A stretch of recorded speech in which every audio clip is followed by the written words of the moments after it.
Jadi ini tadi pengertian dari kuantitatif ya. Kalau kemarin kita belajar tentang kualitatif itu yang tentang observer, wawancara, survei, kemudian melakukan penggalian data melalui lisan gitu ya. Kalau kuantitatif ini kita lebih ke proses yang berkaitan dengan data numerik. Nah, analisis proses kuantitatif itu dibedakan jadi dua ya teman-teman. Di sini Pak Iqbal akan jelasin yang namanya yang pertama analisis aliran ya, flow analysis, dan yang kedua analisis antrian.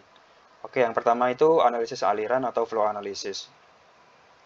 Jadi seperti yang kita lihat di gambar ini bahwa analisis aliran itu berkaitan, analisis proses kuantitatif itu masih berkaitan dengan fase dari manajemen proses bisnis ya. Seperti yang kita tahu kalau di dalam fase ini kan itu ada proses dari identifikasi, kemudian penemuan proses, kemudian analisis proses, kemudian redesign proses, implementasi proses sampai ke pemantauan proses. Itu merupakan satu siklus yang dinamakan siklus manajemen proses bisnis, siklus hidup manajemen proses.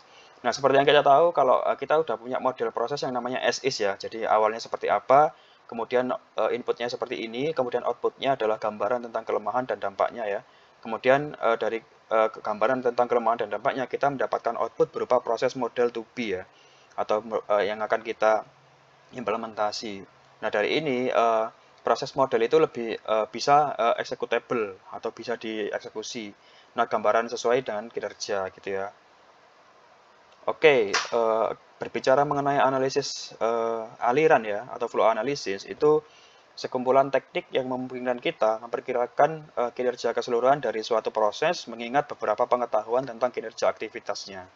Mohon maaf ini banyak yang typo ya, kurang spasi karena uh, apa Pak Iqbal belum ngecek ya. Jadi apa sih flow analysis itu? Sekumpulan teknik yang memungkinkan kita memperkirakan kinerja keseluruhan dari suatu proses mengingat beberapa pengetahuan tentang kinerja aktivitasnya. Oke, berbicara mengenai analisis aliran atau flow analysis itu tidak lepas dari yang adanya yang namanya adalah waktu siklus ya, atau cycle time ya, cycle time. Jadi uh, analisis aliran itu berbicara mengenai ukuran umum kinerja terkait waktu. Nah, di dalam waktu siklus sendiri itu ada yang namanya waktu pemrosesan dan ada yang namanya waktu menunggu, di mana waktu pemrosesan itu adalah waktu yang dipakai untuk aktivitas yang menambah nilai gitu ya. Itu yang namanya proses waktu pemrosesan. Di samping itu juga ada yang namanya waktu yang dipakai untuk aktivitas yang tidak menambah nilai atau waktu menunggu. Nah, ini waktu pemrosesan dan waktu menunggu itu jika ditambahkan itu dinamakan dengan waktu siklus atau waktu antara awal dan akhir dari sebuah contoh proses gitu ya. Jadi seperti yang kita lihat dari gambar ini, eh, di mana waktu pemrosesan dan waktu menunggu itu berbeda teman-teman prakteknya. Jadi pada prakteknya itu waktu menunggu itu merupakan bagian terbesar dari keduanya ya, yang seringkali 90-90% dari keseluruhan waktu siklus. Nah, tujuan dari kita mempelajari manajemen proses bisnis ini, kita menganalisis analisis kuantitatif ini supaya apa? Supaya waktu pemrosesan itu bisa lebih efektif dan efisien ya, tanpa adanya banyak waktu menunggu.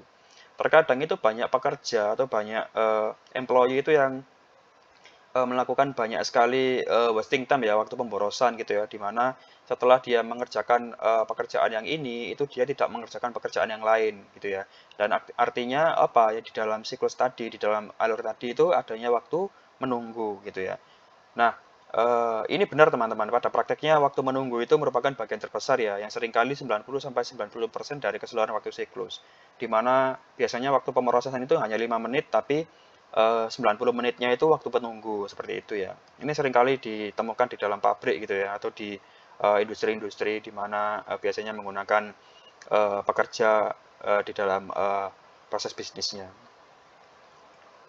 Nah, untuk kita bisa mengefisiensi waktu siklus itu gimana sih caranya? Itu ada rumusnya. Jadi untuk bisa mengefisiensikan waktu siklus itu artinya waktu pemrosesan atau jumlah waktu pemrosesan itu dibagi dengan waktu siklus itu sendiri gitu ya.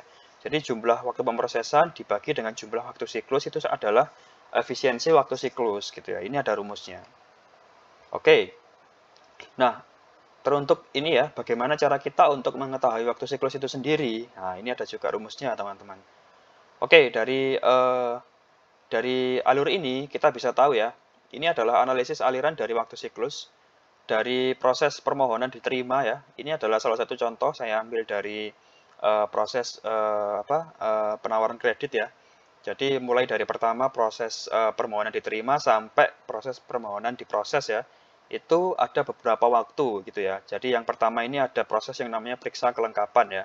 Itu sebanyak 1 hari. Kemudian ada cek riwayat kredit gitu ya, 1 hari sampai ke cek sumber pemasukan itu waktunya 3 hari. Kemudian ada lagi proses yang namanya nilai permohonan itu adalah 3 hari. Kemudian ada proses yang sampai membuat penawaran kredit itu 1 hari sampai dengan beritahu penolakan itu 2 hari. Nah dari dalam siklus ini kita tahu ya, jadi berapa lama waktu yang dibutuhkan untuk menerbitkan sebuah permohonan nilai kredit gitu ya. Dari mana kita bisa tahu kalau proses pertama ini berapa hari, proses kedua berapa hari, proses ketiga berapa hari, dan proses keempat berapa hari. Oke, dari sini kita bisa analisis ya, berapa lama jumlah hari yang akan kita butuhkan untuk proses ini. Sebelumnya ada yang bisa jawab berapa lama ini proses ini waktunya?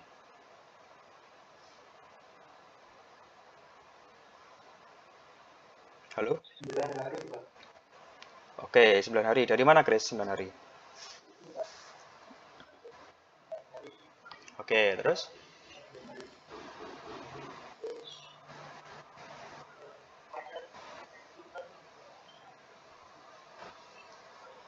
Mm-mm. Mm-mm.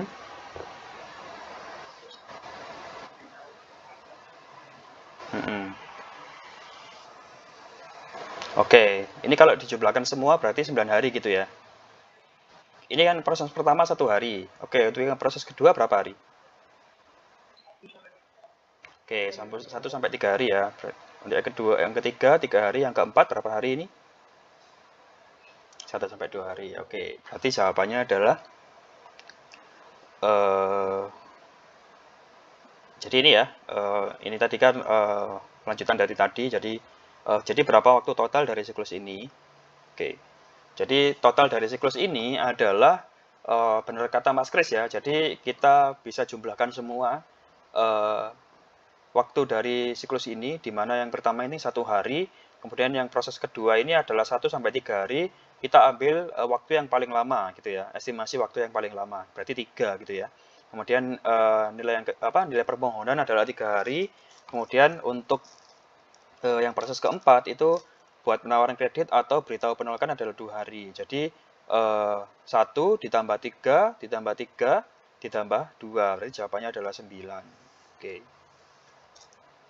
Nah, untuk beberapa waktu siklus ini kita juga bisa menemukan rata-ratanya teman-teman. Jadi berapa waktu siklus rata-rata dari proses ini. Jadi kita bisa mendekomposisi menjadi beberapa langkah ya. Contohnya misalkan di sini ada siklus A gitu ya, waktunya adalah 10 jam. Kemudian waktu B adalah 20 jam, maka waktu siklus adalah 30 jam. Oke, ini adalah urutan contoh waktu siklus rata-rata dari proses di mana kita bisa mendekomposisi ya menjadi beberapa langkah. Nah, kemudian bagaimana misalkan ada jalur alternatif gitu ya. Ini tadi kan yang pertama cuman lurus gini ya. Jadi linear aja lurus. Tapi kalau begini bagaimana? Bagaimana apabila ada jalur alternatif di mana dia ada dua jalur gitu ya, B dan C. Berapa waktu siklus rata-rata jika memiliki cabang alternatif? Ada yang bisa jawab?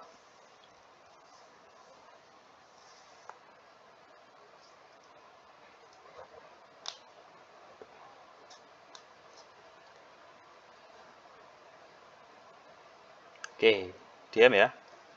Oke, di sini akan Pak Iqbal jelaskan ya. Jadi untuk menilai waktu siklus rata-rata dari proses ini, kita itu harus tahu ya, harus tahu probabilitas dari setiap proses. Nah, di sini kan ada ada XOR ya, ada proses yang namanya XOR di sini. Oke, dari proses A itu ada menghabiskan waktu selama 10 jam. Kemudian di proses B menghabiskan waktu selama 20 jam dan proses C itu menghabiskan waktu selama 10 jam. Oke, dari sini kita harus tahu teman-teman, di sini ada probabilitas ya. Jadi di sini tidak bisa langsung dijumlahkan, tapi tergantung dari nilai probabilitasnya dari proses B dan proses C. Di mana A itu kan 10, kemudian kita bercabang ke proses B, itu probabilitasnya sekitar 50% gitu ya. Jadi proses B dan proses C itu sama 50%, kemudian bagaimana cara menghitungnya? Nah, untuk menghitungnya, waktu siklus atau cycle time adalah proses A 10 jam ditambah dengan probabilitas dari proses B. Jadi 50% dari 20 ditambahkan 50% dari 10 gitu ya. Atau bisa dengan cara 20 ditambah 10 dibagi 2 gitu ya. Kemudian semuanya dijumlahkan menjadikan 25 gitu ya. Jadi kita tidak bisa langsung menjumlahkan A, B, C berapa gitu ya. Tapi harus bisa mengetahui probabilitas dari setiap proses gitu ya. Nah, bagaimana jika seperti ini gitu ya? Apabila ada proses A itu menghabiskan waktu selama 10 jam, kemudian ada proses B itu selama 20 jam, tapi probabilitasnya dia 90%. Kemudian ada proses C di mana dia menghabiskan waktu 10 jam dan probabilitasnya dia 10%. Ada yang tahu berapa waktu siklus rata-ratanya?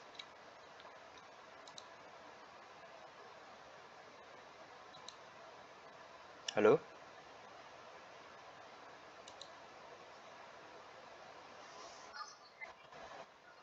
Ya? Berapa, Fasiska? Oke, 29 ya. Oke, kita cari tahu jawabannya. Oke, betul ya. Jadi waktu siklus atau cycle time itu bisa dihitung dengan rumus yang tadi, yaitu proses A kita nggak usah menghitung ini ya, kita nggak usah menghitung probabilitasnya karena dia merupakan garis lurus gitu ya. Jadi dia tetap dimasukkan 10. Kemudian proses B itu kan 20 ya, kita ada probabilitasnya sekitar 90%. Jadi 90%-nya dari 20 ditambahkan dengan probabilitas dari proses C, yaitu 10 dikalikan 10% gitu ya, 0,1 kalikan 10. Maka jumlahnya adalah 29. Oke. Oke, good ya, Francesca ya. Bisa langsung menjawab dengan akurat, nilainya 29. Oke, terima kasih Mbak Francesca. Nah, kemudian ada seperti ini teman-teman. Bagaimana jika ada gitu ya, terjadi jalurnya itu paralel gitu ya. Apa yang terjadi jika jalurnya paralel? Jadi kalau paralel itu bagaimana gitu ya? Bagaimana cara menghitung waktu siklus rata-ratanya? Oke, kita bisa mengingat kembali ya semantik dari end join, artinya kita itu harus menunggu sampai unit terlama selesai dilakukan gitu ya. Jadi kalau misalkan yang tadi itu jalur alternatif itu kita harus tahu probabilitasnya, tapi kalau di yang paralel ini kita bisa menghitung seperti biasa gitu ya. Jadi waktu siklus dari proses A itu adalah 10, kemudian waktu siklus dari proses B dan C kita lihat dari proses yang paling lama gitu ya. Ini menggunakan rumus dari end join. Kita menggunakan proses yang paling lama yang akan diambil yaitu 20 jam gitu ya. Jadi 10 ditambahkan 20. Jadi waktu siklus rata-ratanya adalah 30 jam gitu ya. Ini untuk jalur yang paralel teman-teman. Yang tadi kan ada jalur alternatif gitu ya. Ini kita ambil yang jalur paralel. Nah, ini ada lagi teman-teman. Jadi bagaimana cara menghitung waktu siklus rata-rata sebuah loop pengerjaan ulang. Jadi misalkan di sini kan ada proses A ya, menghabiskan waktu sekitar 10 jam. Kemudian ada proses B. Proses B itu dia looping ya, karena dia kerjanya itu terus-menerus gitu ya. Nah, bagaimana cara kita menghitung waktu siklus rata-ratanya? Itu bisa menggunakan rumus direct geometry ya. Jadi jika kemungkinan 100% tanpa pengulangan, maka hasilnya adalah 30 gitu ya. Kita juga harus tahu persentase dari pengulangannya tadi gitu ya. Jadi B ini tadi berapa persentase pengulangannya. Kalau misalkan pengulangannya adalah 100%, itu adalah nilainya adalah yang diambil adalah 20 gitu ya. Tanpa pengulangan maksudnya. Ini kan 0% ya, tanpa mengulang 0%, maka waktu yang diambil adalah waktu 20 jam ini ditambahkan dengan siklus A gitu ya. Proses A. Jadi proses A ditambah dengan proses B yaitu 10 ditambah 20 sama dengan 30 gitu ya. Ini adalah bagaimana bila ada proses looping ya atau dia berputar gitu ya. Ada suatu proses yang dia itu dilakukan secara berulang-ulang gitu ya. Misalkan seperti proses apa ya? Ada yang bisa kasih contoh nggak proses yang dilakukan secara berulang-ulang itu apa?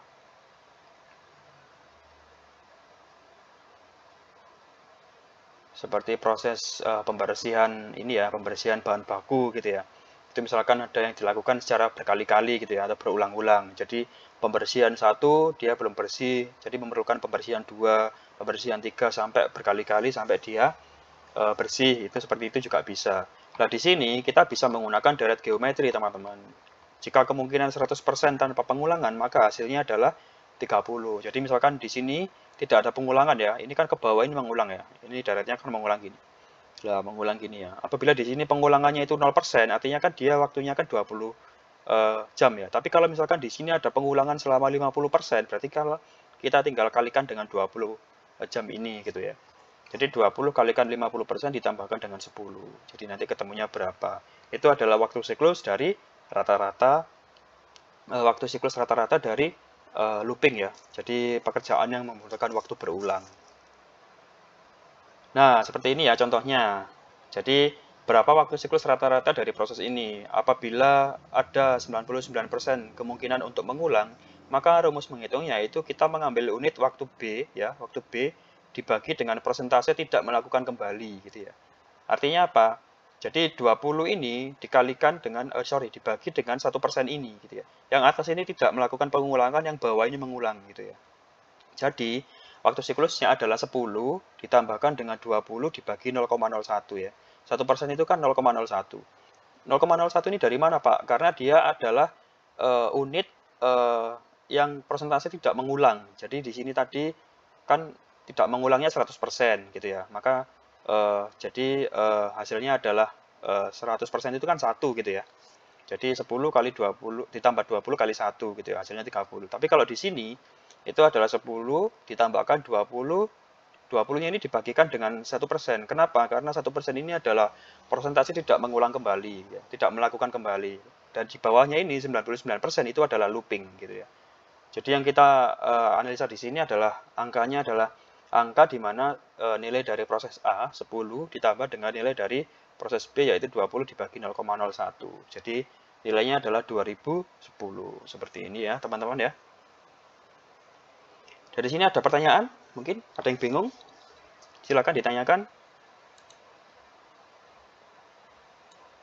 Ini materi ini sudah saya share di Madep Kulon ya. Nanti kalian bisa pelajari juga. Kalau ketinggalan materinya. Oke, Mas Nino, ada pertanyaan? Oke, silakan. Persentase ini biasanya ini sudah didefinisikan ya. Jadi sebelum kita menentukan waktu siklus ini, itu kita seharusnya sudah ada angka dari persentase ini. Jadi kita tidak bisa menghitung ini. Menghitung ini merupakan proses yang dilakukan sebelum adanya waktu ini, gitu ya. Jadi ini adalah variabel di mana variabel ini itu merupakan variabel yang sudah ada, gitu ya. Jadi misalkan nilai B gitu ya, waktunya 20 jam dan dia tidak mengulang selama 1%. Nah, 1%-nya ini bisa dihitung dengan rumus yang lain gitu ya. Di sini saya menjelaskan bahwa pengulangan siklus ini itu ditentukan dengan persentase mengulang dan persentase tidak mengulang. Tapi untuk angkanya itu sebenarnya bebas gitu ya. Itu bisa didefinisikan lebih dahulu, seperti itu ya. Seperti itu ya Mas Nino ya. Jadi angka ini tidak dihitung tapi sudah didefinisikan atau sudah diketahui nilai persentasenya. Oke, lanjut. Nah, ini ya. Contoh lagi, jadi masih tentang proses looping ya, rework loop. Jadi berapa waktu siklus rata-rata dari siklus ini? Jadi misalkan A, nilainya kan 10 ya. Ini tidak usah diapa-apakan karena dia tidak mengalami perulangan. Kemudian ada proses B, di mana proses B itu nilainya 20 jam. Dan ada 80% dia tidak mengulang dan 20% dia mengulang. Jadi bagaimana cara menghitungnya? Yaitu 10 ditambahkan dengan 20 dibagi 80%. 80% itu kan kalau dijadikan bilangan desimal itu 0,8 ya. Jadi 10 ditambah 20 dibagi 0,8 hasilnya adalah 35. Oke, gampang ya? Bisa diikuti?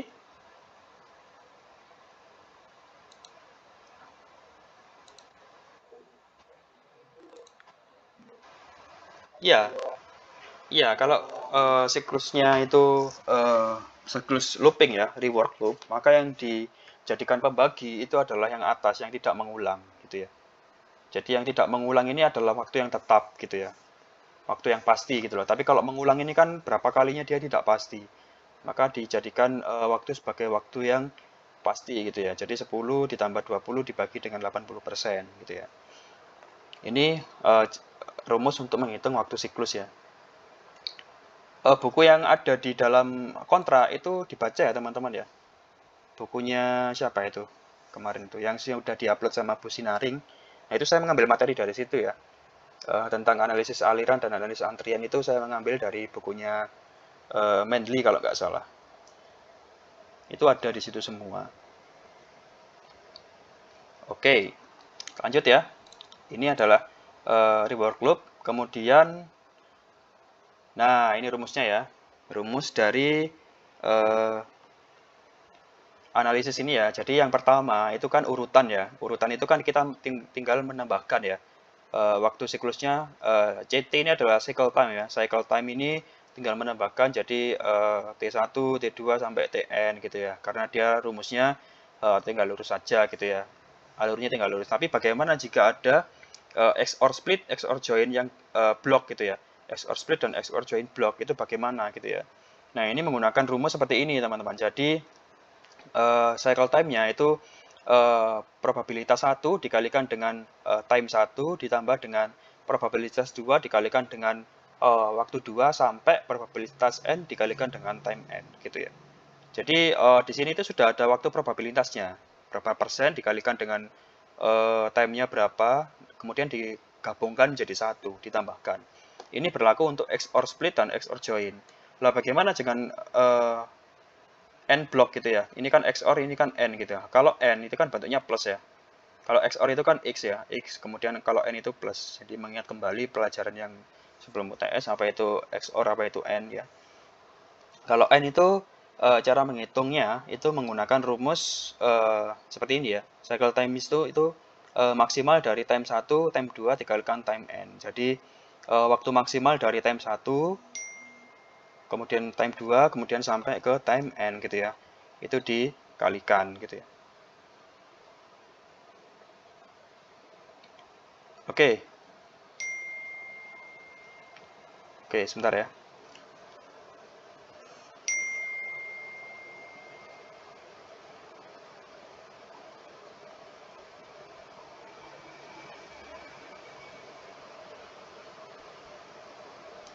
Oke, untuk proses yang loop ya. Reward loop yang tadi itu kan sudah ada rumusnya ya. Jadi rumusnya adalah cycle time di mana T ini ya, T waktu dibagi dengan 1 dikurangi dengan R, di mana R itu merupakan perulangan yang terjadi dan 1 min R ini adalah persentase dari tidak mengulang gitu ya. Jadi T dibagi dengan waktu yang tidak mengulang. Ada rumusnya ya ini ya. Oke, sampai sini ada yang ditanyakan? Bisa dipahami ya, kuantitatif? Oke, Mbak Alia, silakan.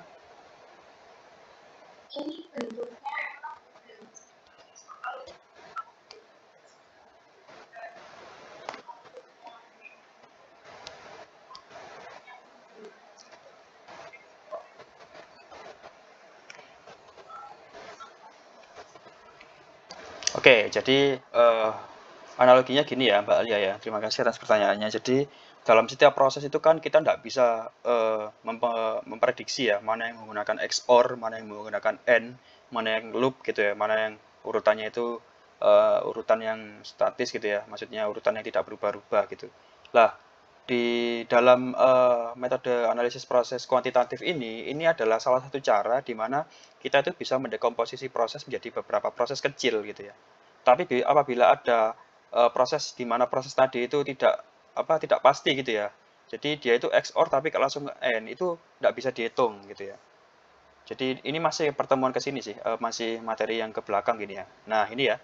Jadi untuk kaidah ini itu ada batasannya.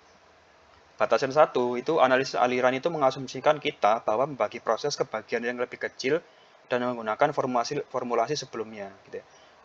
Jadi batasan satu itu tidak semua model itu terstruktur gitu ya. Tetapi jika ada model yang tidak terstruktur maka tidak bisa dilakukan gitu ya. Selesai gitu ya. Kita tidak bisa menghitung waktu siklusnya. Itu masuk ke batasan satu. Gitu ya Mbak Alia ya. Bisa dipahami nggak? Jadi seperti ini contoh ini kan n ya. Ini masih bisa dihitung lah ya. Jadi masih bisa dihitung pakai kaidah n tadi, n blok tadi. Tapi kalau sudah masuk ke sini XOR lah, ini kan XOR ke sini. Kemudian ini di sini ada XOR lagi, di sini ada looping ya. Di sini ada looping lagi ke sini. Nah, itu kan dua rumus yang bisa bentrok ya. Sebenarnya itu bisa. Kalau ini bisa didekomposisi itu bisa satu-satu. Tapi di batasan yang seperti yang dijelaskan ini, yang dijelaskan dari buku ini, jika ada model yang tidak terstruktur, maka tidak bisa dilakukan gitu ya. Perhitungan cycle time-nya itu tidak bisa dilakukan seperti itu ya. Oke, ini pertanyaan yang langsung menjurus ke sini ya, Mbak Alia ya. Oke, jadi kita sampai ke definisi ini ya, definisi rumus tadi.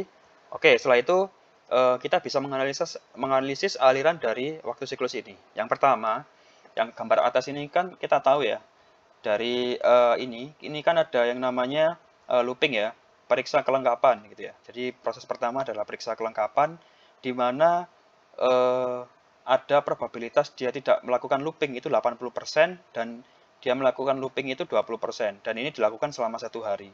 Kemudian ada proses lagi di mana proses N ya. Jadi proses N itu di mana ada cek riwayat kredit dan cek sumber pemasukan.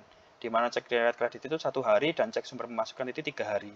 Kemudian ada yang namanya proses nilai permohonan selama 3 hari gitu ya. Kemudian dari sini ada lagi yang namanya proses buat penawaran kredit ya, di mana probabilitasnya itu 60% dan dia membutuhkan waktu selama 1 hari. Kemudian ada beritahu penolakan di mana dia menghabiskan waktu selama 2 hari dan probabilitasnya itu 40%. Nah, untuk melihat proses ini, kita kan pasti bingung ya. Pasti bingung ini gimana cara menyelesaikan gitu. Nah, caranya itu kita membagi menjadi beberapa blok ya, satu-satu gitu ya. Seperti yang gambar yang di bawah ini. Nah, kita pisahkan dengan banyak blok, seperti ini. Ini proses 1 kan berarti blok 1. Kita hitung dulu berapa, kemudian blok 2 itu kita pisahkan lagi berapa, kita hitung. Nah, kemudian kita juga bisa menghitung dari yang blok 3 ini kita hitung satu-satu gitu ya. Nah, dari sini kita juga bisa tahu nilainya berapa dari kita menganalisis dari beberapa blok tadi. Nah, seperti ini gitu ya. Jadi blok 1 itu kan periksa kelengkapan itu menghasilkan 1 hari. 1 hari dibagi dengan persentase dia tidak melakukan looping gitu ya. 80% itu kan sekitar 0,8 ya. Jadi 1 dibagi 0,8 gitu ya. Kemudian di blok 2 ini kita menggunakan kaidah dari n blok ya. Kalau n blok ini tadi kan gini ya rumusnya ya. Lah n blok ini kan rumusnya bahwa kita mengambil nilai maksimal dari waktu yang ada gitu ya. Jadi n blok itu seperti ini rumusnya. Dari sini kita tahu bahwa dari sini hari yang paling maksimal itu sekitar 3 hari ya. Jadi kan ini ada 1 sama 3. Kita definisikan maksimal 1 dan 3. Oke. 3 hari, kemudian blok yang ketiga itu kan 3 hari, dia tidak ada tidak ada proses lain, jadi dia didefinisikan langsung 3 hari. Kemudian kita tambahkan dengan ini. Nah ini kan kaidah dari XOR ya, XOR sama XSplit ya. Jadi XSplit sama XOR ini masuk ke blok 4 ini. Jadi buat penawaran kredit itu 1 hari dengan probabilitas selama 60%. Kemudian beritahu penolakan 2 hari dengan probabilitas selama sebesar 40%. Nah, di sini kita tinggal kalikan ya, 0,6 dikalikan 1 ditambahkan 0,4 dikalikan 2 gitu ya. Nah, kemudian setelah ketemu kita tambahkan 1 dibagi 0,8 adalah 1,25. Kemudian maksimal dari 1 dan 3 itu adalah 3. Kemudian 3 kita masukkan 3 dan hasil ini penjumlahan ini 0,6 ditambah 0,8 ya, itu adalah 1,4. Nah, waktu siklusnya dari proses ini adalah sekitar 8,65 hari, seperti itu. Bisa dipahami, teman-teman? Gampang ya?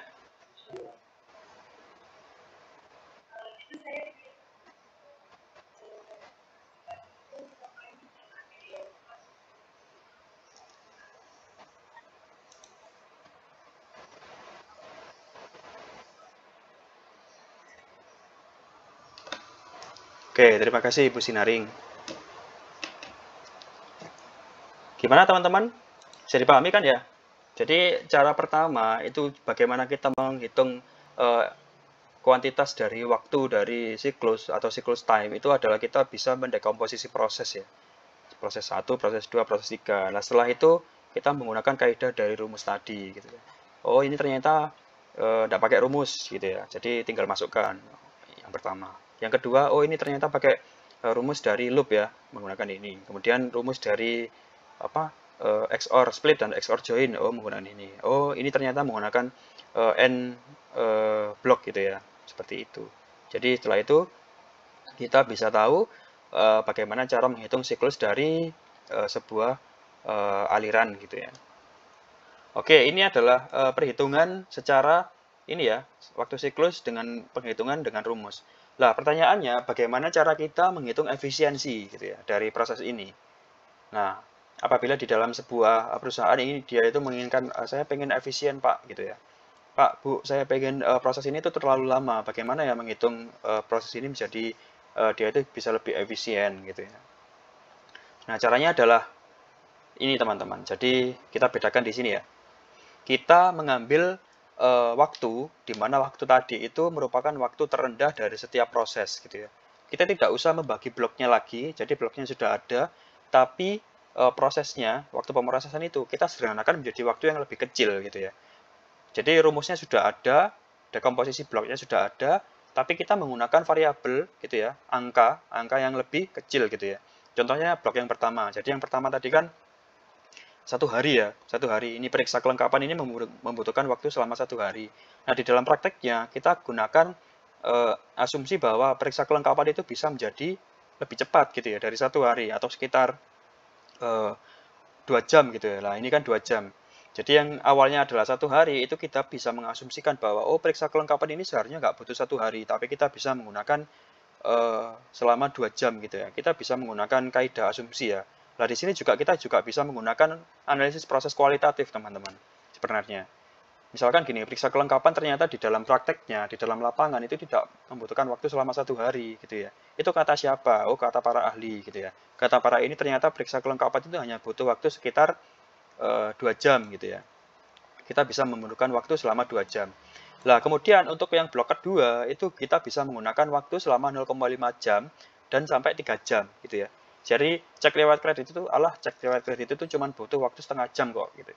Kemudian cek sumber pemasukan itu cuma butuh waktu 3 jam. Tapi ternyata prakteknya di dalam perusahaan itu mereka menginisiasi waktu selama berhari-hari gitu ya. Pernah nggak kalian itu membuat sebuah permintaan dokumen, misalkan membuat SIM gitu ya. SIM itu jadi selama seminggu gitu ya. Atau membuat apa deh? Membuat ini ya dokumen seperti dokumen KK atau KTP itu selama seminggu gitu pernah nggak ya? Pernah pasti ya. Nah, pernah kan ya? Tapi sebenarnya dalam prakteknya itu mereka itu cuma melakukan itu hanya selama beberapa menit gitu ya, atau beberapa jam gitu ya. Nah, inilah yang disebut dengan efisiensi waktu siklus gitu ya. Jadi kita mengambil waktu yang selama waktu dia itu bisa lakukan dengan lebih cepat gitu ya. Ini jadi saya teringat ini ya, teringat waktu Bu Risma marah-marah gitu ya, memarahi orang yang waktu membuat KTP itu kan lama gitu ya. Kenapa kok dipersulit dan diperlama gitu ya? Padahal mereka juga mengorbankan waktu, mereka juga mengorbankan uang, mengorbankan kepekerjaan mereka untuk mengurus itu. Kenapa kok nggak bisa lebih cepat? Nah itulah kenapa di dalam eh, manajemen proses bisnis ini kita bisa tahu gitu ya, bagaimana cara kita itu bisa menganalisis sebuah cycle time atau waktu siklus gitu ya. Oke, balik lagi ke sini ya. Tadi kan kita ambil dari nilai yang paling rendah 0,5 jam dan 3 jam. Kemudian nilai permohonan 2 jam dan buat penawaran kredit 2 jam dan beritahu penolakan adalah ini malah beritahu penolakan malah setengah menit malahan ya, 0,5 menit. Jadi dari sini kita bisa menggunakan rumus yang sama ya. Misalkan yang pertama ini kan menggunakan kaidah dari XOR ya. XOR ini seperti ini, kemudian 2 dibagi 0,8 ya, dibagi dengan persentase probabilitas dia eh, probabilitas dia 0,8. Kemudian di sini kita mengambil waktu maksimal ya. Di sini kan 0,5 sampai 3 jam. Kita butuh waktu maksimalnya 3, yang kita ambil 3. Kemudian nilai permohonan 2 jam, itu nilainya 2. Kemudian apa ini ya? Yang buat penawaran kredit ini ya, 60% ya. 60% itu 0,6 dikalikan 2, kemudian ditambahkan dengan 0,4 dikalikan 0,5. Jadi jumlahnya dalam waktu pemrosesan adalah 2,5 ditambah 3, ditambah 2, ditambah 1,4. Jadi 8,9 jam. Nah, untuk menghitung waktu siklus efisiensi yang tadi, yang di awal tadi, jadi waktu efisiensi yang awal tadi, masih ingat ya? Bentar, saya back lagi ya. Nah, ini ya. Untuk menghitung efisiensi waktu siklus itu adalah rumusnya adalah waktu pemrosesan dibagi dengan waktu siklus keseluruhan gitu ya. Itu berapa gitu ya. Oke, kita balik lagi ya. Di sini waktu siklus efisiensinya adalah 8,9 jam dibagikan dengan 8,65 hari gitu ya. 8,65 hari itu diambil dari sini ya. Jadi hasilnya adalah efisiensinya dia 12,9%, seperti itu. Satuannya persen ya, kalau waktu siklus efisiensi itu. Oke, ada yang tanyakan dari sini? Bisa dipahami ya? Chris? Oke, Nino, aman? Oke. Five? Aman ya? Francisca? Oke, aman. Sip. Lailatus Safina? Vivit? Bisa dipahami? Oke, Alia? Bisa ya? Ada baiknya kalian baca bukunya ya, bagaimana cara menghitung dari probabilitas. Itu ada rumusnya di situ. Arfi?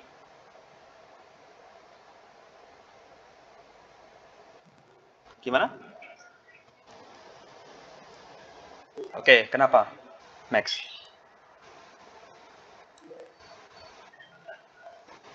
Oh, tidak ada. Jadi, kaidah Max adalah rumusnya seperti ini ya.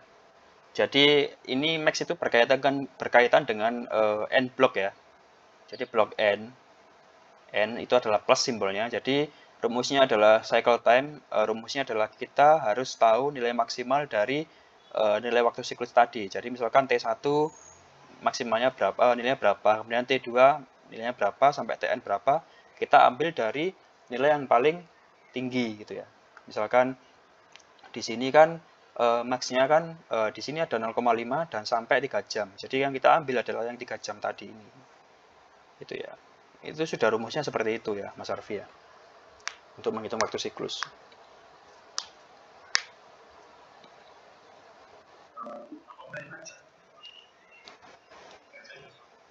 Enggak usah ditambah. Jadi kita pilih yang paling max. Jadi nilai max dari nilai ini 0,5 sampai 3 ini nilai paling tinggi adalah 3.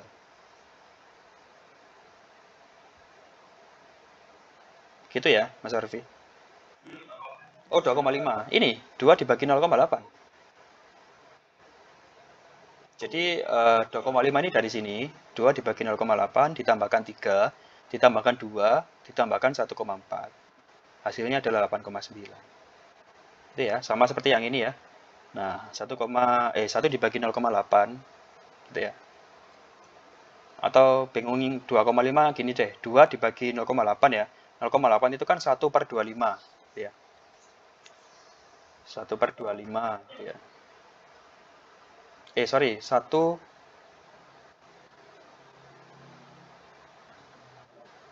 0,8 itu berarti 1 per berapa ya? 12,5 ya?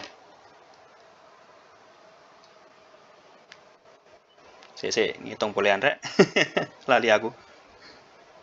Oh iya, jadi 2 dibagikan 0,8 itu hasilnya adalah 2,5 gitu ya. Saya kira saya yang salah. Jadi 0,8 itu kan 1,25 ya. Jadi 1,25 dikalikan 2 jadikan 2,5 gitu loh. Kita ya Mas Arfi ya, aman ya? Oke, Alia. Aman? Aman. Vanessa? Aman. Tika? Mbak Tika baru join ya? Oh, belum masuk semua. Oke. Oke, sudah saya upload materinya di Madakulon ya, Mbak Tika ya. Oke. Oke, lanjut ya. Nah, di sini adalah ruang lingkup dan batasan ya. Jadi untuk menghitung cycle time atau waktu siklus itu ada yang namanya ruang lingkup dan batasannya. Jadi di sini ruang lingkup yang bisa kita gunakan untuk menghitung sebuah cycle time dalam analisis aliran itu yang pertama adalah biaya rata-rata contoh proses gitu ya. Nah, dengan asumsi kita mengetahui biaya setiap aktivitasnya gitu ya. Kemudian kita juga bisa menganalisis aliran dengan berapa kali rata-rata setiap aktivitas dijalankan. Nah, dapat digunakan untuk menghitung beban unit dari setiap tugas, pemanfaatan sumber daya dari setiap kumpulan sumber daya, dan kapasitas teoritis dari proses sebagaimana adanya gitu ya. Ini buku ini ya, buku dari yang materinya ini bagian 716 ini ya. Bisa kalian lihat sendiri di bukunya materinya. Ini adalah ruang lingkupnya ya untuk bagaimana kita menghitung dari analisis aliran ya. Lah, untuk batasannya yang tadi, jadi analisa aliran ini mengasumsikan kita bisa membagi proses ke bagian yang lebih kecil dan menggunakan formulasi sebelumnya. Tapi, jika ada model yang tidak terstruktur, maka tidak bisa dilakukan. Itu adalah batasan yang pertama. Kemudian, batasan yang kedua, kapasitas dengan laju kedatangan tetap. Artinya apa? Bahwa analisis waktu siklus tidak memperhitungkan bagaimana laju di mana contoh proses itu baru dibuat atau laju kedatangan. Kemudian jumlah sumber daya yang tersedia gitu ya. Kemudian laju kedatangan itu apabila laju kedatangan tinggi pada kapasitas sumber daya yang tetap gitu ya. Ini adalah batasan yang kedua. Penggunaan sumber daya yang tinggi gitu ya. Waktu tunggu aktivitas yang tinggi, antrian yang lebih lama, waktu siklus yang aktivitasnya tinggi, dan waktu siklus keseluruhan yang tinggi.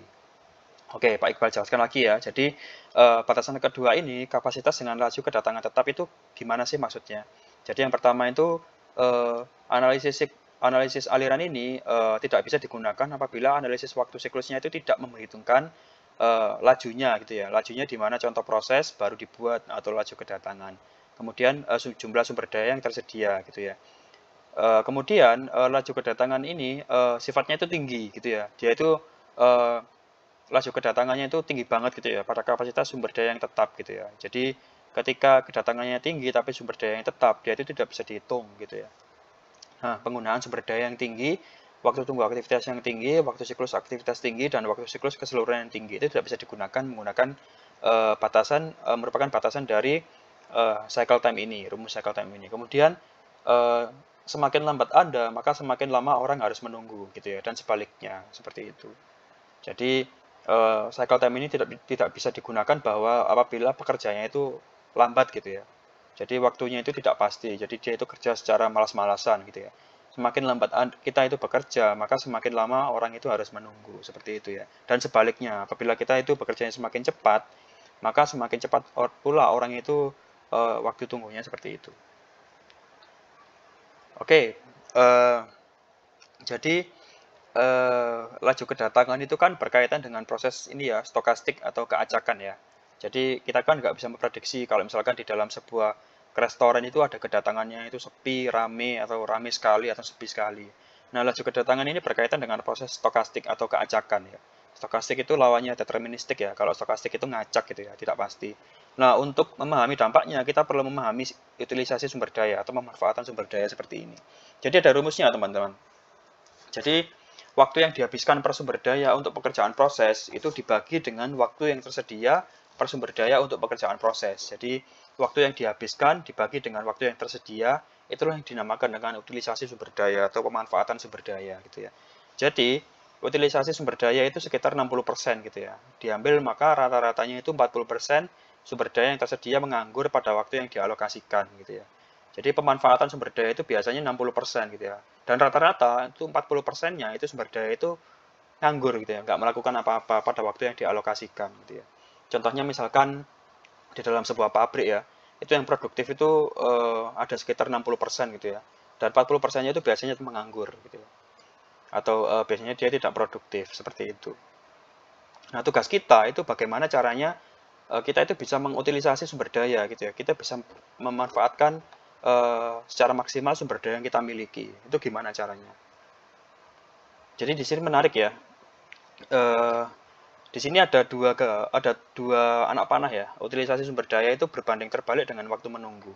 Umumnya ketika utilisasi sumber daya itu lebih dari 90%, maka waktu tunggu meningkat drastis gitu ya. Jadi bisa dipahami ya, ketika pemanfaatan sumber daya itu 90% gitu ya, maka waktu tunggu itu meningkat drastis. Kenapa kok bisa begitu? Ini karena laju kedatangan bersifat stokastik dan tidak ada interval yang tetap gitu ya. Terkadang kita itu mendapat banyak kedatangan di waktu yang sama, tetapi di waktu yang lain tidak ada kedatangan gitu ya. Jadi sifatnya itu ngacak gitu loh. Contohnya misalkan kita jualan gitu ya, kita jualan itu kadang ada yang datang rame gitu ya. Tapi di lain waktu itu tidak ada kedatangan itu ya sepi. Nah, jadi kalau kita ingin menghindari antrian, maka kita itu harus meningkatkan ketersediaan sumber daya. Nah, di sini asumsinya bahwa apabila kita punya kedatangan yang rame gitu ya, misalkan warung kita rame gitu ya, jika kita ingin menghindari antrian, maka kita harus meningkatkan ketersediaan sumber daya. Nah, sumber daya ini bisa berupa sumber daya manusia ataupun sumber daya ini ya, sumber daya resource ya. Maksudnya resource itu seperti bahan dan alat dan bahan seperti itu. Nah, di sini ada yang namanya hukum Little's ya, Little's Law. Little's Law itu hubungan antara waktu siklus dan work in progress gitu ya, WIP ya. Jadi work in progress itu adalah rata-rata pekerjaan yang dilakukan dalam setiap waktu gitu ya, WIP gitu ya. WIP ini berarti jumlah kasus yang sedang berjalan gitu ya, dimulai tetapi belum selesai gitu ya. Kemudian WIP ini misalnya pesanan aktif dan tidak terpenuhi dalam proses order to cash gitu ya. Itu adalah WIP gitu ya.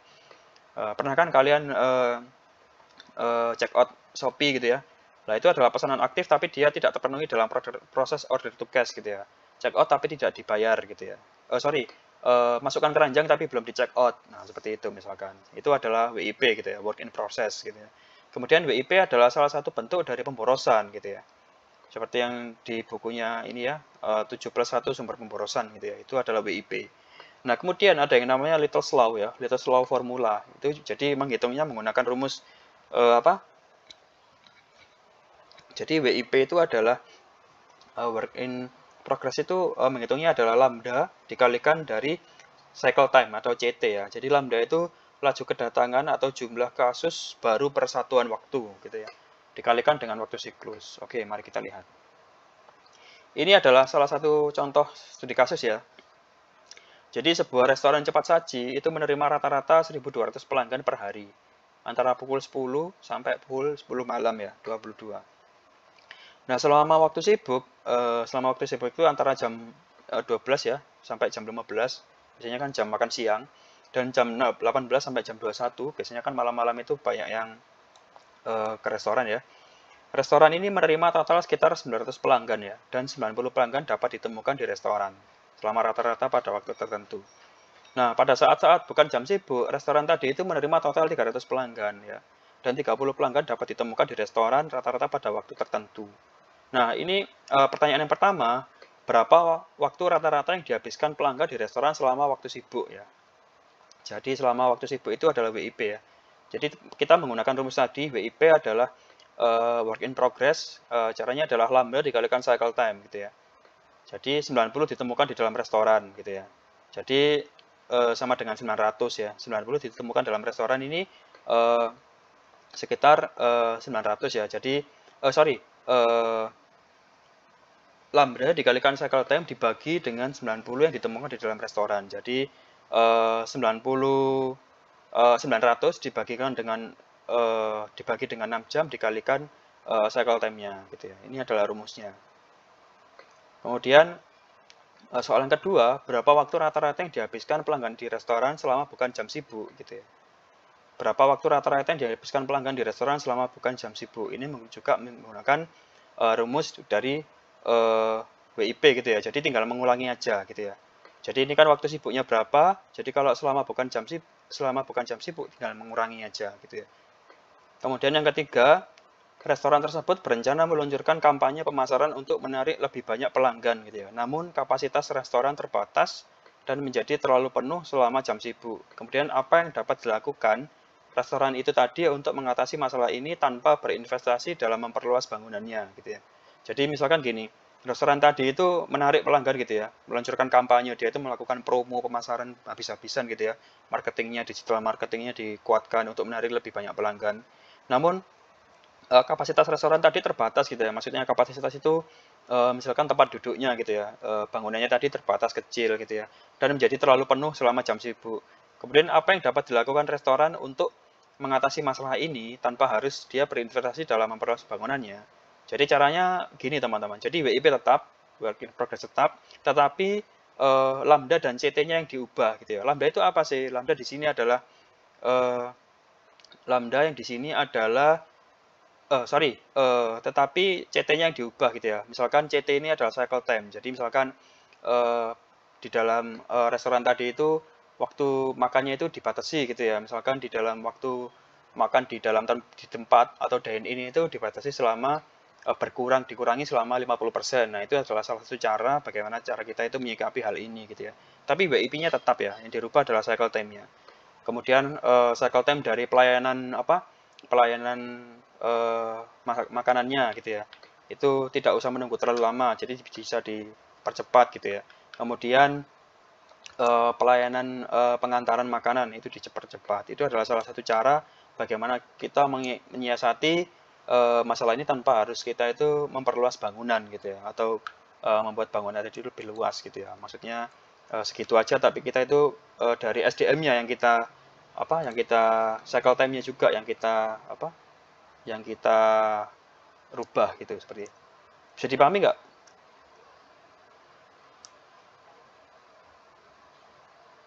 Bingung ya?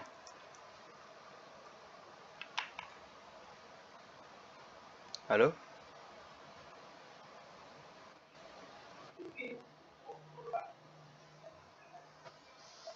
Oke. Oke, mungkin kalau Mbak Tika wajar ya, karena Mbak Tika mengikuti dari slide berapa. Tapi kalau Mas Faif mungkin bisa ini sebenarnya tinggal penerapan rumus saja ya, rumus WIP ini loh. Jadi kita menggunakan hukum dari hukum law ya, hukum Little's ya, Little's law, bahwa eh, dia itu bilang kalau WIP itu merupakan eh, lambda dikalikan dengan W. W itu adalah CT ya, cycle time ya. Jadi lambda itu laju kedatangan ya, jumlah kasus baru per satuan waktu. Nah, di sini kan tinggal masukkan aja. Ini rumusnya kan menggunakan WIP sama dengan lambda dikalikan CT dibagi 90. Jadi 900 dibagi 6 jam dikalikan CT. Gitu ya. Kemudian berapa waktu rata-rata yang dihabiskan pelanggan di restoran selama bukan jam sibuk. Ya tinggal mengurangi aja, hasil ini dikurangi di sini. Gitu ya. Kemudian yang ketiga, itu caranya tetap ya, WIP tetap, tetapi lambda dan CT-nya dapat dirubah. Gitu ya. Maksudnya CT-nya dirubah itu tadi cycle time-nya gitu loh. Jadi mulai dari pelayanan, pengemasan, sampai waktu makan di tempat gitu ya, dan in-nya itu dikurangi gitu ya. Itu salah satu cara untuk menyiasati bagaimana apabila restoran tadi itu overload gitu ya. Overload pengunjung seperti itu. Oke, ini nanti dipelajari lagi ya. Ini tadi yang merupakan analisis aliran ya. Kita masuk ke bab kedua, analisis antrian. Oke, sebelumnya ada yang ditanyakan lagi dari sebelum masuk ke analisis antrian? Yang aliran tadi? Mungkin ada tambahan dari Bu Sinaring?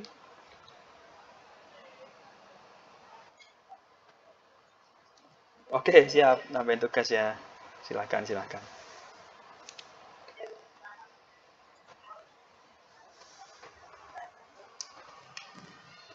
Oke.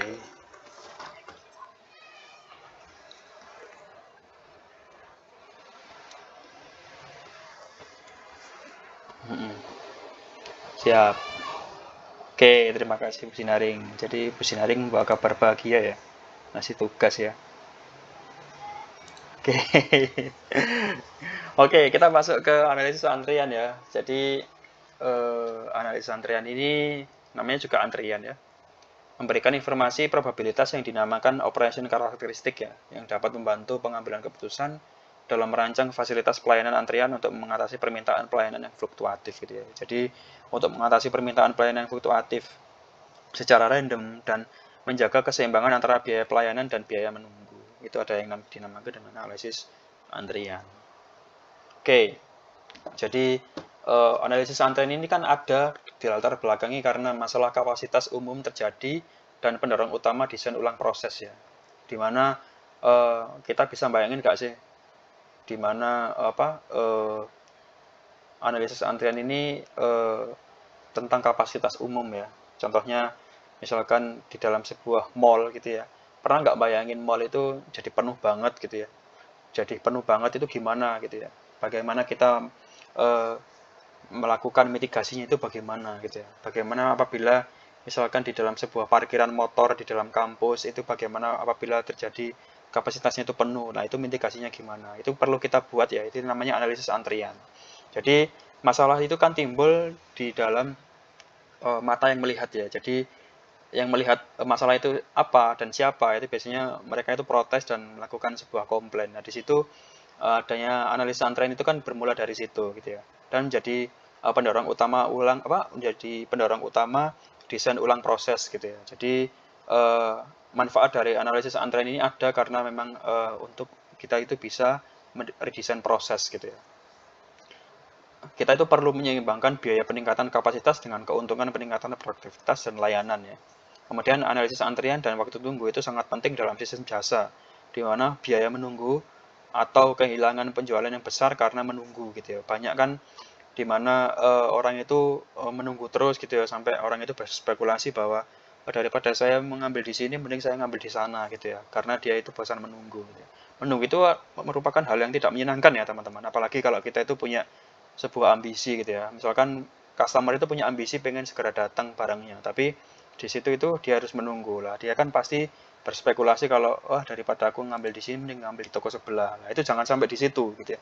Jangan sampai kayak gitu. Itu adalah salah satu manfaat adanya analisis antrian. Nah, misalkan contoh ruang gawat darurat IGD di rumah sakit ya. Pasien datang dengan ambulans atau atas kemauan mereka sendiri. Kan kita kan nggak bisa ya, nggak bisa tahu gimana probabilitasnya mereka datang gitu ya. Bisa saja mereka itu datang kayak misalkan ada bencana alam gitu ya, bencana alam gempa bumi atau bencana alam kayak meletusnya gunung gitu ya, meletusnya gunung atau bencana alam seperti tanah longsor dan banjir itu kan pasti jujukan bersama mereka adalah rumah sakit. Nah, pasien datang dengan ambulans atau atas kemauan mereka sendiri kan nggak bisa diprediksi. Kemudian satu dokter selalu bertugas ya, nggak mungkin kan dokter tadi itu selalu bertugas setiap hari itu nggak mungkin ya. Kadang kan ada jam pergantian gitu ya, atau shift-shiftan seperti itu ya. Kemudian lebih banyak pasien mencari bantuan gitu ya. Itu artinya kan mereka membutuhkan waktu tunggu yang lebih lama gitu ya. Kemudian haruskah kita itu meningkatkan kapasitas dari satu menjadi dua dokter. Nah, itu kita perlu ya. Itulah perlunya kita itu menggunakan yang namanya analisis antrian ini. Nah, seperti gambar ini kita kan bisa tahu ya. Jadi penundaan itu disebabkan oleh gangguan pekerjaan gitu ya. Betul ya ini ya. Jika kedatangan teratur atau berjarak cukup, tidak ada penundaan antrian terjadi. Contohnya, misalkan di sini kan gambar ini arrival times ya.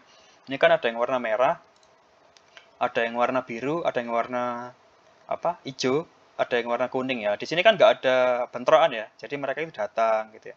Arrival time-nya nomor 1 datang, kemudian keluarnya juga teratur gitu ya. 2 datang, kemudian keluar 2 keluar. 3 datang, 3 keluar, 4 datang, 4 keluar gitu ya. Ini kan bisa dilihat kalau lalu lintas deterministik ya, teratur gitu ya. Kalau stokastik tadi kan acak ya. Kalau ini deterministik kebalikannya. Nah, ini kemudian di sini sudah sudah mengalami ini ya, lalu lintas variabel tetapi terpisah dengan jarak. Jadi di sini itu yang pertama itu dia kapasitasnya lebih banyak, tapi dia itu masih tetap teratur gitu ya. Di sini kalau yang satu tadi kan lalu lintasnya ini deterministik ya, sama ya. 1, 2, 3, 4 ini kan besarnya sama, segini sama. Tapi kalau yang kedua ini, yang ini besar, yang 2 ini kecil, 3 sedang, 4 besar. Jadi tapi masih teratur. 1 datang, 1 keluar. 2 datang, 2 keluar. Jadi antriannya ini menunggu dari antrian yang sebelumnya ini selesai gitu ya. Ini yang merupakan lalu lintas variabel terpisah, lalu lintas variabel tetapi terpisah dengan jarak. Jadi ada jarak yang mengatur mereka gitu ya. Nah, bagaimana dengan seperti ini ya? Kepadatan lalu lintas menyebabkan gangguan. Jadi contohnya ini yang namakan bursty traffic ya. Bursty traffic ini antrian akibat dari variabilitas dalam waktu pemrosesan dan atau waktu antar kedatangan. Jadi pasien pertama ini datang dia belum selesai tapi pasien kedua datang, dia belum selesai, pasien ketiga datang, belum selesai. Kemudian ada jeda waktu cukup lama, baru pasien 4 datang. Nah, ini yang dinamakan dengan going delays. Di sini antara arrival times dengan departure times itu tidak sama gitu ya. Jadi waktu kedatangan dengan waktu keluar itu tidak sama. Ini kepadatan lalu lintas yang menyebabkan gangguan.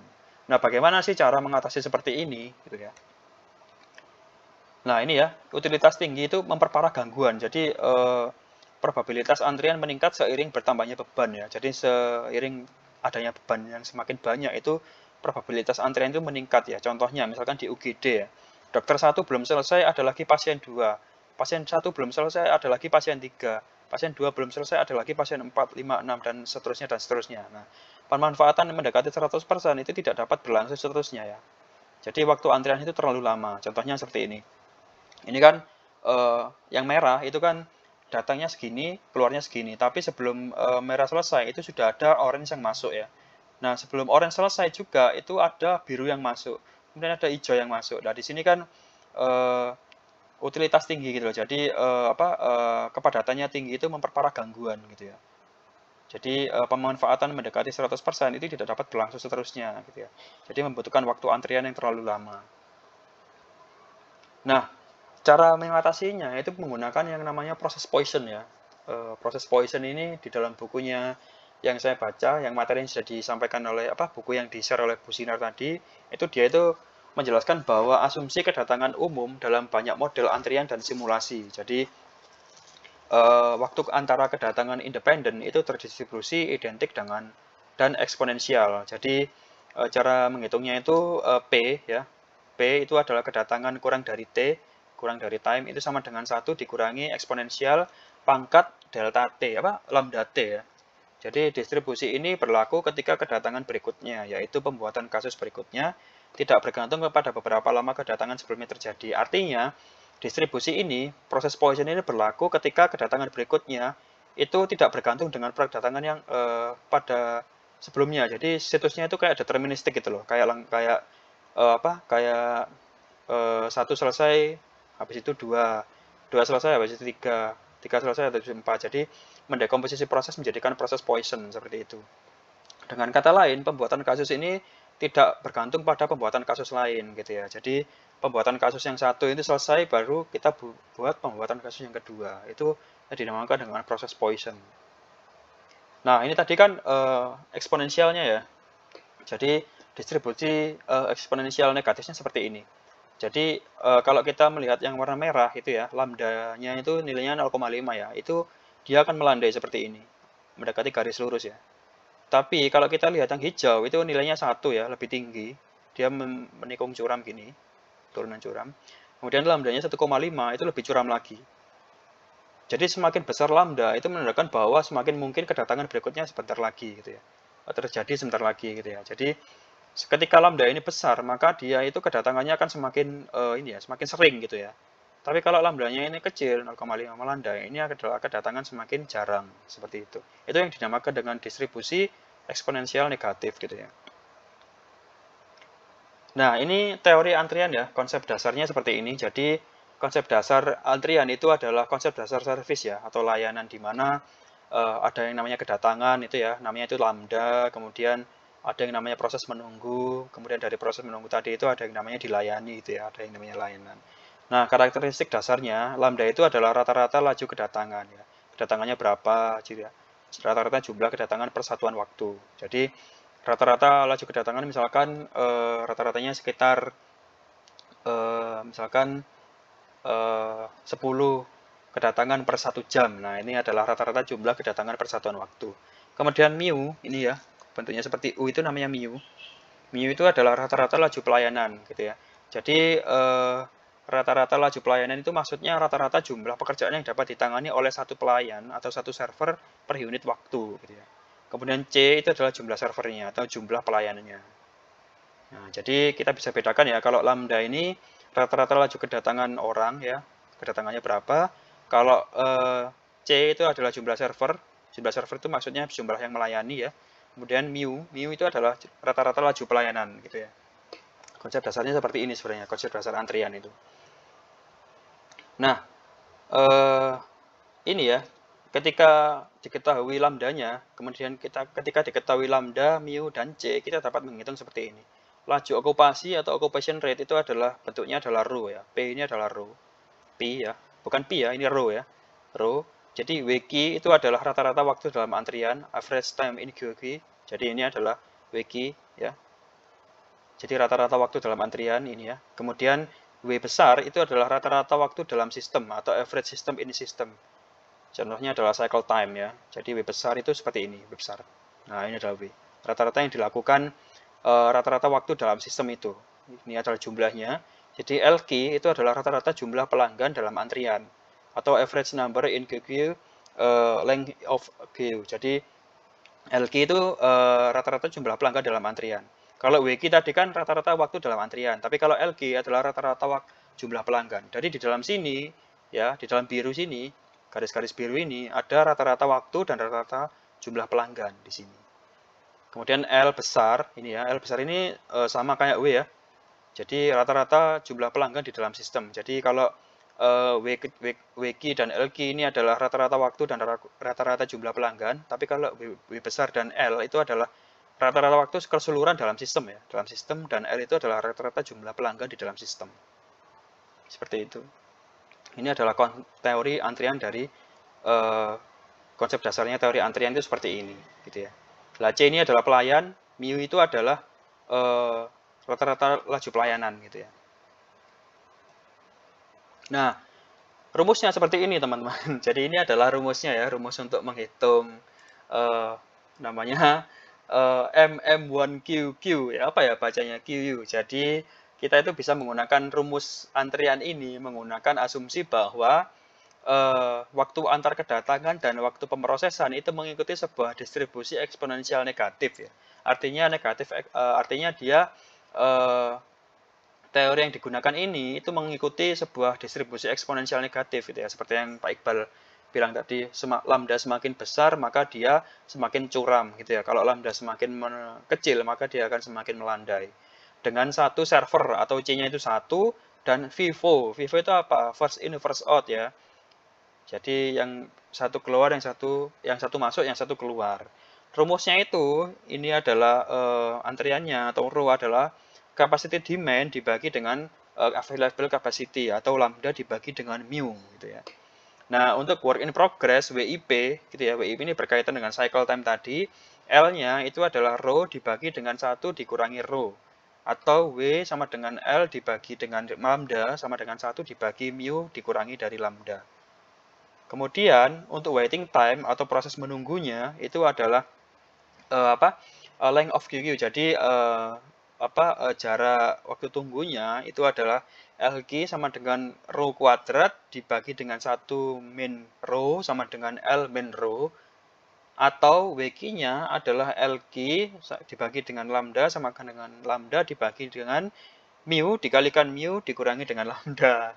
Jadi seperti itu ya rumusnya teman-teman. Rumusnya ini sudah pasti ya, jadi kalian pakai aja pokoknya seperti ini ya. Tapi kalau sudah ada variabelnya kan enak ya, tinggal masukkan aja gitu loh. Itu artinya bahwa parameter ini tidak hanya bergantung pada sebuah lama kita mengerjakan aktivitas, tapi juga kapasitas yang tersedia pada proses gitu ya. Jadi kalau proses itu pengen cepat gitu ya, kapasitasnya juga harus cepat gitu ya teman-teman. Logika aja gitu ya. Kalau pengen proses itu lebih, misalkan proses itu lambat, kapasitasnya itu pasti tidak mendukung dari proses tadi gitu ya. Ini artinya bahwa parameter ini tidak hanya bergantung pada seberapa lama kita mengerjakan aktivitas, tapi juga kapasitas yang tersedia pada proses gitu ya. Jadi harus didukung dengan kapasitas yang memadai gitu ya. Ini adalah rumus occupation rate ya, rho. Nah, apa sih rho tadi itu?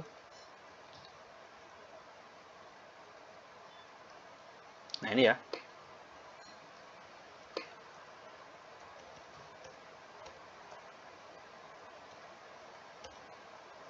Oke. Laju okupasi ya. Rho itu laju okupasi atau occupation rate. Lajunya itu berapa? Nah, batasan-batasan dari model antrian dasar ini apa sih? Jadi yang tadi kan kita belajar tentang analisis aliran tadi ada batasannya. Nah, ini analisis antrian juga ada batasannya ya. Jadi Analisis ini dapat digunakan untuk menganalisis waktu tunggu ya, dan karenanya waktu siklus, tetapi tidak untuk mengukur biaya atau kualitas. Jadi, analisis ini tidak bisa kita gunakan untuk mengukur biaya yang digunakan, dikeluarkan, atau kualitas yang dihasilkan. Tidak bisa ya. Atau, batasan yang kedua, cocok untuk menganalisis satu aktivitas dalam satu waktu. Ya. Cocok untuk menganalisis satu aktivitas dalam satu waktu yang dilakukan oleh satu kumpulan sumber daya tunggal. Gitu ya. Artinya, cocok digunakan untuk satu waktu dan kumpulan sumber daya itu tunggal. Dan tidak cocok untuk menganalisis proses awal sampai akhir yang terdiri dari beberapa aktivitas yang dilakukan oleh beberapa kumpulan sumber daya gitu ya. Artinya apa? Apabila ada sumber daya A, B, C, D, E, F, G gitu ya sampai Z digabungkan, itu proses ini tidak cocok gitu ya. Model ini tidak cocok. Nah, batasan ini diatasi dengan simulasi proses gitu ya. Mungkin untuk simulasi bisa diterangkan minggu depan ya. Tapi untuk sesuai dengan kontrak pembelajaran kan kita kan belajarnya tentang analisis antrian dan analisis aliran gitu ya. Oke, terima kasih. Ada yang ditanyakan sampai sini? Ada yang ditanyakan? Mungkin kalian pusing ya dengan analisis ini. Tapi ini merupakan rumusnya gitu ya untuk rumusnya untuk kita menghitung antrian itu seperti ini gitu ya. Tapi kalau kita sudah menguasai ini kan enak ya. Kita bisa memprediksi. Oh, kenapa sih kok ini ya? Kenapa sih kok mie gacoan itu sangat ramai sekali gitu ya? Kenapa sih kok Shopee ini antriannya kok nggak pernah sepi gitu ya? Nah, itu kan bisa tahu di situ. Inilah manfaatnya kalian belajar ini ya, manajemen proses bisnis ya, teman-teman. Oke, ada yang tanyakan? Mungkin ada yang mau menambahkan juga? Bu Sinaring, ada yang mau tambahkan? Oh, ngasih tugas saja, siap.